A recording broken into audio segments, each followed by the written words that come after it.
Hello, everybody. Hello, YouTube. Hello, art history enthusiasts and visual culture aficionados. It's me again, Miss M, and I'm back with yet another video. I've already broken my New Year's resolution about making a video a day. I forgot, as we all do when we make these ridiculous resolutions, that life gets in the way sometimes. And that certainly happened to me over the last couple of days. Didn't have the energy, the strength, the patience, the whatever to make videos. But I'm going to, pick it back up again. I'm going to do this video now. I think I might do another video after this one. We shall see. We shall see. Today, tonight, whenever you're watching this, don't matter. I was looking at one of Dr. Luke's videos, Dr. Luke Johnson. Please check out his channel. He does some interesting videos. It's a lecture type of video, so, I assume he's maybe in the field of education or what have you. I don't know. I'm not sure. Is it like psychology that's your specialty or philosophy? Maybe both, because they seem to intertwine. At least in my experience of both of them. And he does some good videos, and he discusses The Shining, and specifically Carl Jung, and I think Luke, you mentioned Freud as well. And I was watching a couple of his videos, like skipping back and forth between all of these different ones. He's working on the Watson theory, which I can't wait to see where you go with this one. But like Watson in The Shining is a parallel to the Watson character in the Sherlock Holmes universe. Okay, cool. I think that's a interesting hypothesis. And of course he talks about Carl Jung and Stanley Kubrick in a couple of videos, but you also mentioned Freud. And I said, in one of my comments to him under I think one of his, this one, I'm not sure, but I made a comment under one of his videos, and I said, because Dr. Luke was talking about that famous story. I mean, if you've heard of it, it's famous. If you haven't heard of it, then you've never heard of it. But about Carl Jung and his idea of synchronicity, and how he got this idea, or whatever was, he was treating a young woman, and he wanted to kind of get her out of her rigid set patterns of thinking and maybe open her mind up a little bit. So he wanted to show her the possibility of things beyond reason or rationality being at the controls in daily life, or whatever, the universe, or whatever it is, whatever program that we're running on as human beings, right?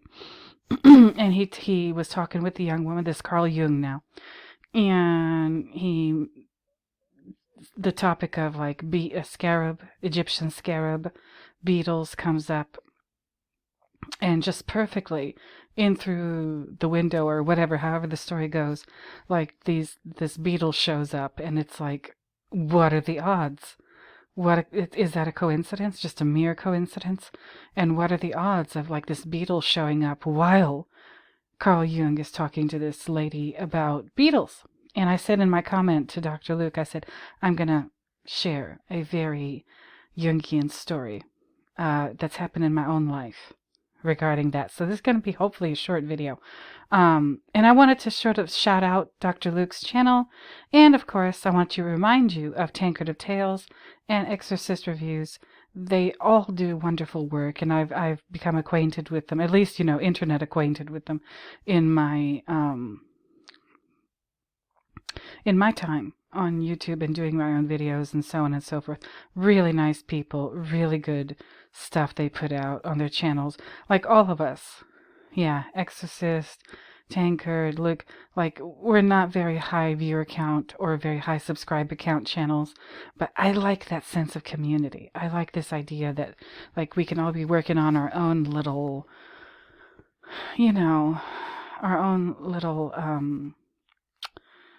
specialization, I guess, when it comes to movie reviews or analysis, specifically with regard to The Shining, or in Exorcist Reviews' case, The Exorcist. He's the Exorcist scholar. And and we can learn from each other. And it's fun, and I like communicating with these people, whether it's here in the comments or like in DMs on Instagram or DMs on Twitter or whatever.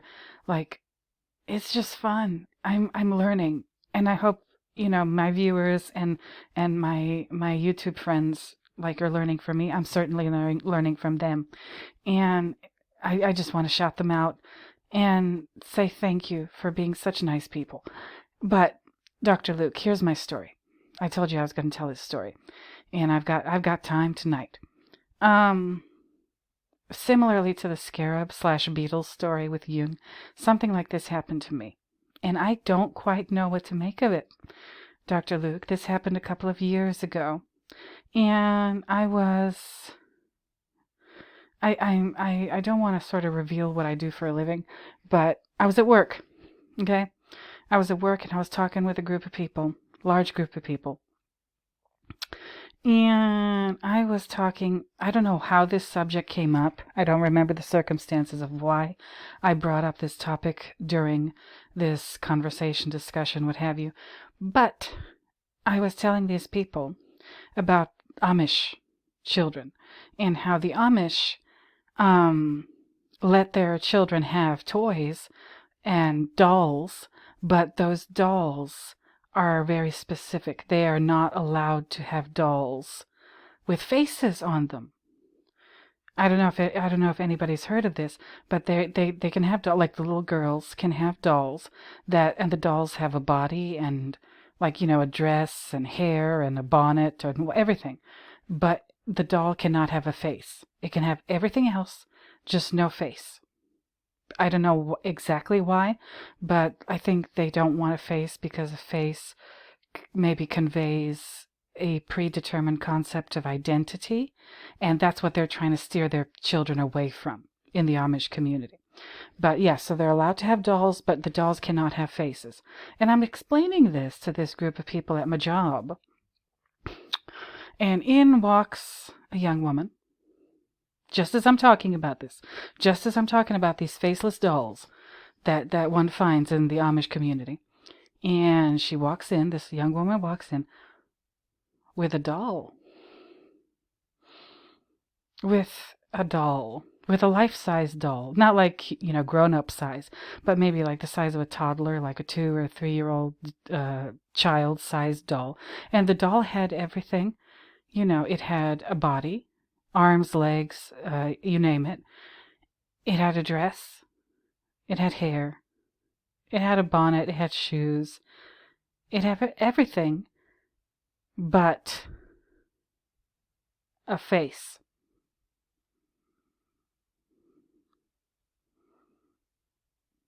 And when I saw this young lady walk in with this faceless doll, while I was talking, like I don't mean before, I don't mean after.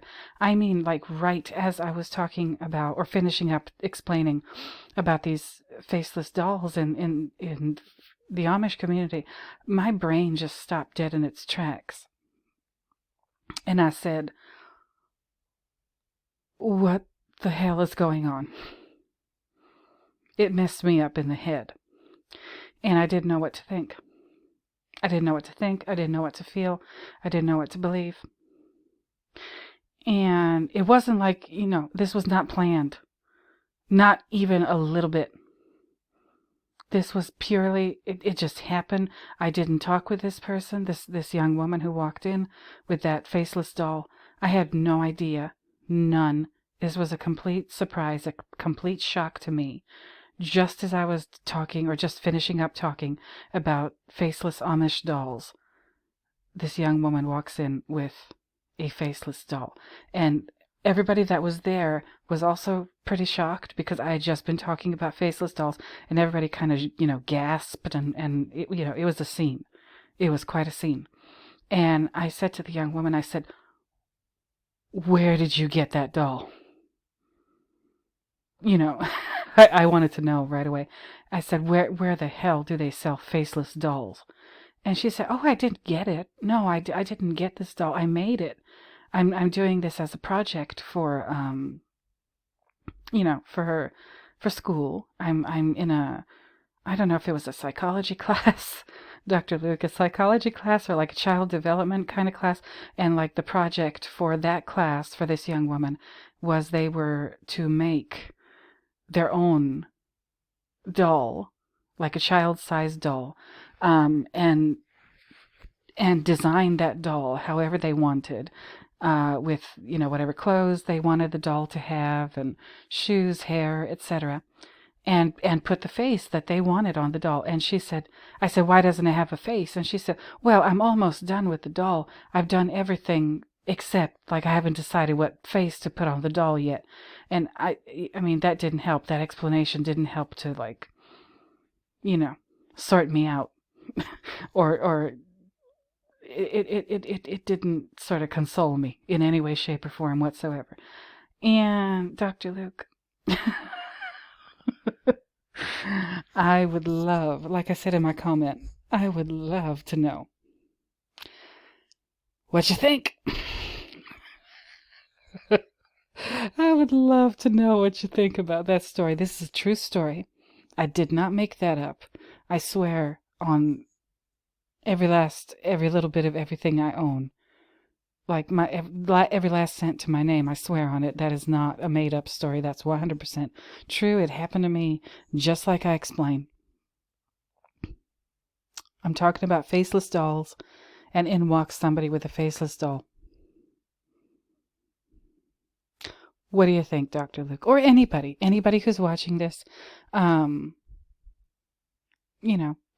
would love any input, any opinions, any what have you. So now, with the Carl Jung story about the beetle, you might think, okay, maybe Carl Jung just made that up. maybe that's a complete, like, fabrication, or like that couldn't possibly happen. Something like him talking to a young woman, Carl Jung talking to a young woman about beetles, and then, oh, here comes a beetle. The beetle shows up. Like, what are the odds? That's impossible. He must have made it up.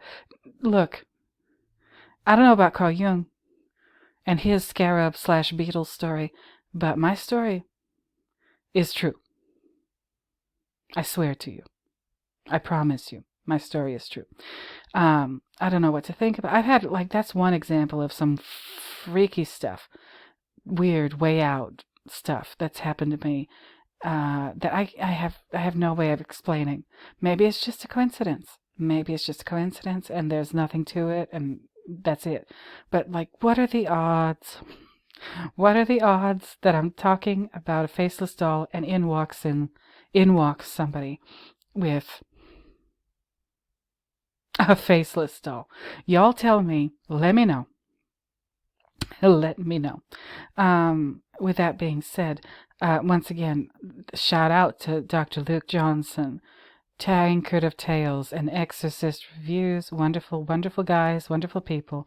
And we're all kind of working toward the same goal. We want understanding. We want to know more about life and the world and everything in existence.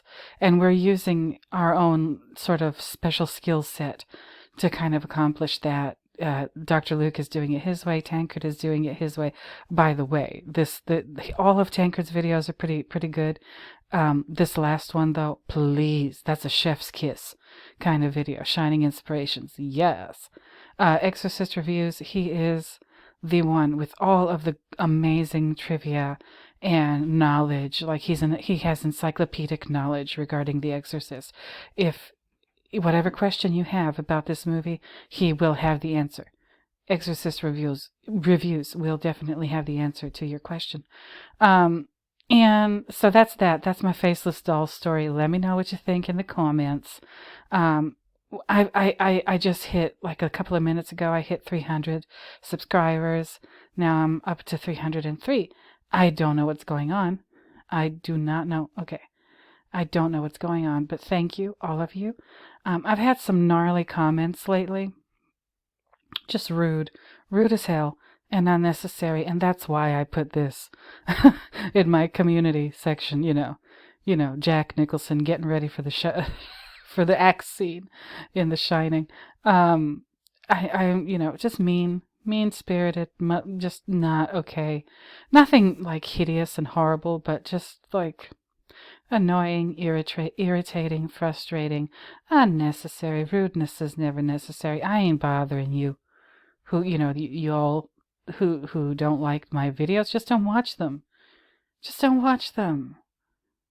Period. And I'll talk about that more later, but when I do my viewer mail video, because I know I'm due for one of those. And so that's that for my Carl Jung synchronicity story that I wanted to tell in this video. Next up, I'm going to do something a little funny. What I hope it doesn't take me forever in a day, but I was watching a marvelous video from another channel. I became a YouTuber because I started out as a fan of other YouTubers. So there was a channel that did some pretty good analysis of the dream sequences and the supernatural aspects of The Sopranos. And mind you, I've never watched The Sopranos, just like I've never watched Breaking Bad. I've never watched Seinfeld, like never. But this final scene is intriguing, and I want to see whether or not I can kind of analyze it and pick out the symbolism without knowing anything else about the show. That's the challenge I'm going to give myself in my next video. So stay tuned for that. Stay tuned for that.